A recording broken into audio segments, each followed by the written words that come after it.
Equals to cot theta. 1/cot theta মানে আমরা কি জানি, ট্যান থিটা না, ট্যান 5 থিটা সমান কট থিটা।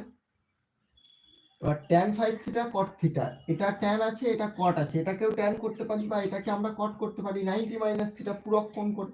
তাহলে এখান থেকে আমরা লিখতে পারি, দেখো tan 5 theta equals to tan 90 minus theta.